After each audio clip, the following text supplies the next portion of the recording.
Hello, I'm back with some hot takes for this week for Overwatch 2, a day before Juno's released. I know she's coming out soon. But let's see what you guys had cooked up last week because I didn't get a chance to cover this video. Hot take, skill ceiling and skill floors are pretty much meaningless except for the bottom 500 and then the pro players.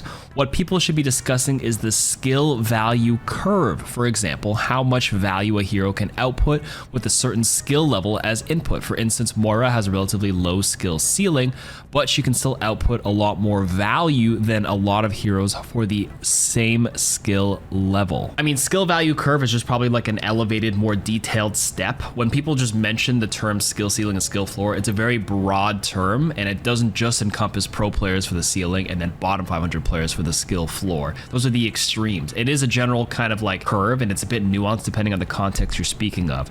You're not wrong in terms of skill value curve being like a meaningful discussion piece because of like the amount of input relative to your discussion, but like in general, it doesn't mean it's meaningless except for those players. It kind of encompasses a rough range of skills as a broad explanation. I'm sure if you really want to break it down in detail with people who are interested in that conversation, that's fine, and people can discuss that. But like you're talking to a broader audience, it's actually much easier to keep it simple with a generic skill floor and generic skill ceiling. So there's no way that you can say it's meaningless in that for that reason. Hot take, role queue creates more problems than it solves. I don't think the difference between roles are significant enough to have separate ranks, and that limitation only forces players to play primarily in the role where they have a higher rank. A system like in other competitive games where you choose your preferred role but can be auto-assigned another role would fix problems and allow players to experience different gameplay styles that they otherwise wouldn't. I think the only part I agree with is experiencing different styles they otherwise wouldn't, but that experience is always going to be subjective, and there's always going to be people who really like the role that they play. You say it forces them to play in the role they have a higher rank, but it also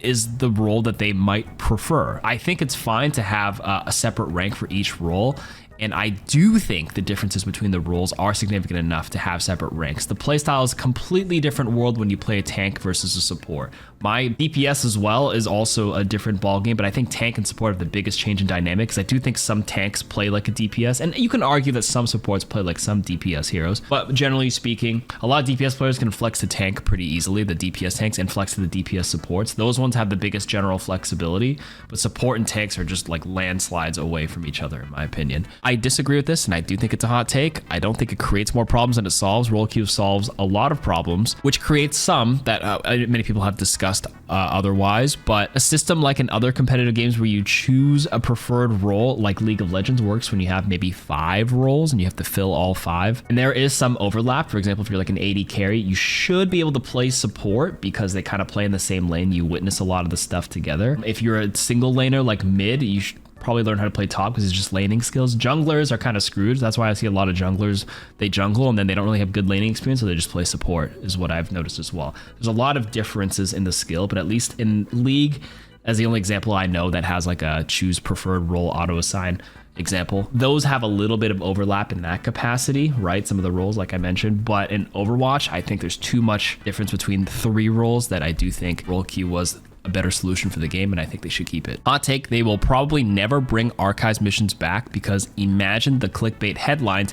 This is Overwatch PvE, ? It's a shame because those missions were still fun to play through every once in a while. I mean, it's not a hot take to they're never going to bring back archives missions, but I don't think they're considering what headlines will come out of it. We see Blizzard make many decisions, and many companies make many decisions that will generate buzz headlines no matter what. There's a lot of decisions they make without them thinking of like the potential headlines. They just do it because they believe that's right for the game or right for their business or right for their product. You know, I agree. Some of those missions were fun to play every once in a while, and having them available at all times wouldn't be a bad thing. Right now, if you did buy those like PvE missions, not archives, but like those $5 PvE missions to play through like the Rio and the Sweden, the Torbjorn one, you can play them right now. You just can't find a queue because they realize it's a dead queue. Nobody plays them. And if you want to play your archive missions every once in a while, because if they were always available, I doubt you would find matchmaking and you'd have to find bots to fill it in. I think PvE those missions were always doomed to be like a play it once or twice through and then never really again, and the multiplayer PvP aspect is the big driver. Hot take, having diverse heroes, which we all agree is good, is contradictory to the idea of role-wide passives because it's always going to benefit some heroes more than others.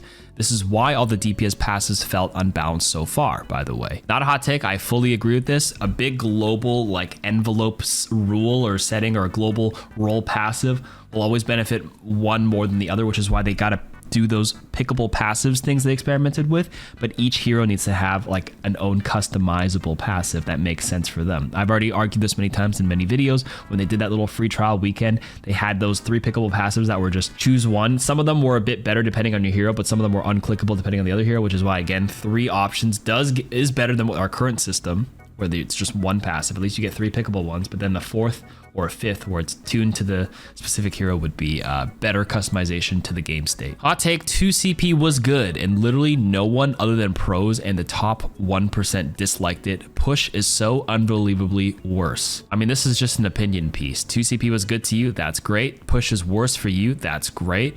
2 CP was bad for me, I didn't like it, that's great. And push is a little better than 2 CP, still not my favorite, and that's my opinion, that's great. And you say literally no one other than pros in the top 1% disliked it, I disagree. I don't think that's a factual state. I'm gonna need some sources. That's just your opinion, not based on research, is based on some noise you hear on Reddit or wherever social media you probably go on. So hot take, 6v6 was much more manageable mentally than 5v5 as roles often clumped together. Even though there were more abilities being used, being able to compartmentalize players by roles made it easier to call out team plays. 5v5 feels like 5 individual 1v1s because individual agency has increased tenfold since the release of Overwatch 2. That's certainly a hot take, but that's probably just how your brain is wired and how you like logically process things. I'd argue that you're probably whatever those, you know, those like Myers-Briggs thing, you're like a logisticians where you like to like think of things as like certain blocks and then you compartmentalize it like that. Isn't that like how a lot of coding is? Maybe you're like a programmer or something, right? But not everybody thinks that way. If you just go by raw volume of things to manage, technically speaking, it's a lot more to think about in 6v6 because there's a whole 2 extra players, 1 on each team with 3, 4 more abilities and extra ultimate. It's definitely a lot more to track and a lot more to keep aware of and certain abilities to force out before you can use other certain things. So I wouldn't say it's necessarily true that 6v6 was more manageable for the majority of players, but for you mentally, it may be so. Maybe I'm wrong, but for sure 5v5 is much easier to manage, and because there's just less things on the field, period. But let me know what you think. Hot take, they should put support and tank roles into one queue, but the passives remain the same for tank and support. This should happen if 6v6 comes back. So like you're saying, tanks should have the faster support healing passive, and then support should have less knockback and headshot damage reduction.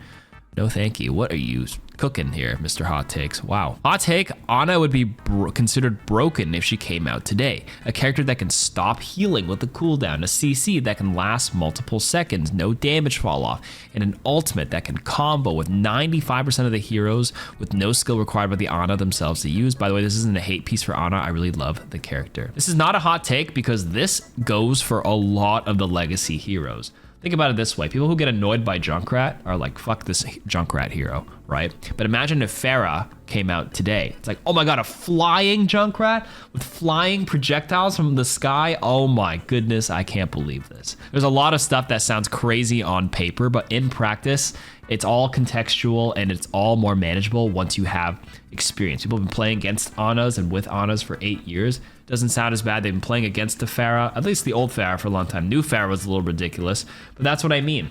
As time goes on, the ridiculousness and craziness of a hero goes down and down because people understand the matchup better. Everything sounds crazy on paper, and everything feels crazy on paper, and that's why we don't need to overreact right away. You can make some small tunes based on average skill and matchup knowledge, and then as time goes on, you have to revisit them, because that does affect how you balance a hero. So a hero like Reaper, when he came out, everyone's like, oh my God, this hero's like really good. He's so strong coming from the side. The die was like the highlight of every play of the game on Reddit. And nowadays, as the game has evolved, people understand the matchup. He's like so bad. His old Wraith form was like, oh my god, I get out of jail free card, but it was a predictable timing. You couldn't manually cancel it. His Shadow Step had a 4-second predictable teleport animation. They had to cut that down and decrease the time because it was so predictable to sleep him after a while, and they allow you to like, you know, fall off the map and TP back up, and all those things about Reaper just makes him kind of like too easy and too predictable as time goes on. But anyways, I digress. Not a hot take. A lot of heroes would be broken on paper until people know the matchup a lot better. Hot take, D.Va is too oppressive, way too oppressive for how little input it requires from the player, even before this most recent patch playing her. Her armor health is way too high, and given the recent changes to it, it can face tank way too much damage with the added headshot reduction to tanks. Her health is one of the highest in the game, best mitigation tool in the game, best mobility, second chance even after they possibly misplay. They should take her health down a little bit like they did with the Ramatra and that hotfix a few days later after the midseason. I mean, this isn't a hot take. D.Va had a lot of stuff that has buffed her to the point that she's way too good. Armor is crazy good, especially because they buffed armor, like you said, headshot damage reduction. Best mitigation tool got buffed with Matrix, and her mobility is great. And then her actual burst damage got buffed as well. So she just does a little bit of everything right now. So, you know, not much to add here. It's not a hot take. Same person, Murillo. Next hot take. Gets a lot of upvotes. You got some good takes here. Let's see. The longer the life of the game, the bigger the disconnect between high-level Overwatch to Masters and below.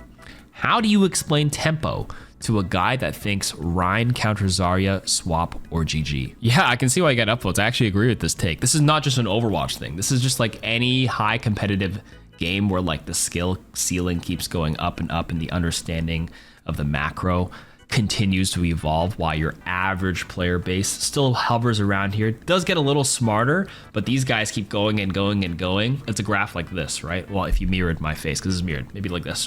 Where as time goes on, it's just exponentially just increasing the difference in skill. I don't play Dota, but I remember like working at this job 10 years ago, and then there's this coworker that was just flexing like a 6K MMR or something in Dota, and that was very high at the time. It was very good. I don't know what the highest cap is now, but like that's what I mean with an infinite. Isn't it like an infinite scaling elo system, if I'm not mistaken? Highest Dota 2 elo or MMR. Yeah, I just looked it up. It's like over 12, 13,000. I think at the time it was like an 8,000 cap. Like the disparity between the best of the best. It's kind of like the rich and the poor. The billionaires keep getting higher and higher, and they become way too disconnected with your average Joes and your average citizens. You know what I mean? Hot take, console players are better at Overwatch with game knowledge, game sense, and skill than PC players. The limitations of a controller forces console players to grow in game sense and knowledge rather than mechanical skill. At the highest tiers, mechanical skills need to be much higher to achieve simpler shots on PC. Now that is certainly a hot take.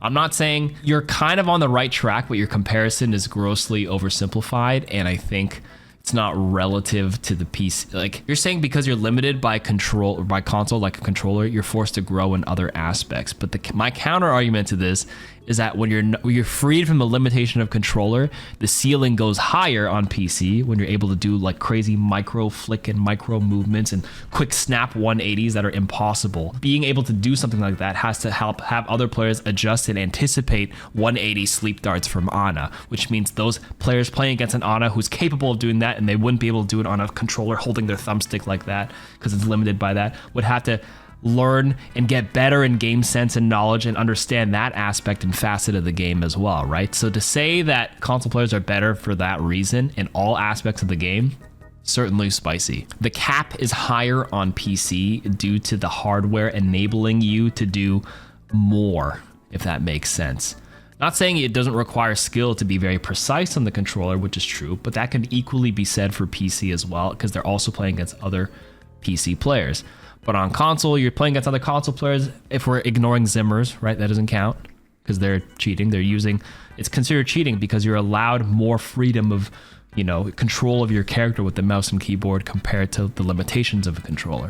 You know what I'm saying? It's all relative. If you're playing against higher people on hardware that allows you to do that, you have to also adapt to people there, if that makes sense. All right, last one. Hot take, the most annoying counter to Junkrat is a Genji, simply because of deflect. What? Pharah with 225 HP is actually quite easy to kill now. as a Junkrat? Oh my goodness. And that's why your username looks like that. What the hell are you thinking? That's it. I'm not gonna even answer that. That's it for the hot takes this week. I appreciate it and enjoy season 12 tomorrow. Thank you. Goodbye.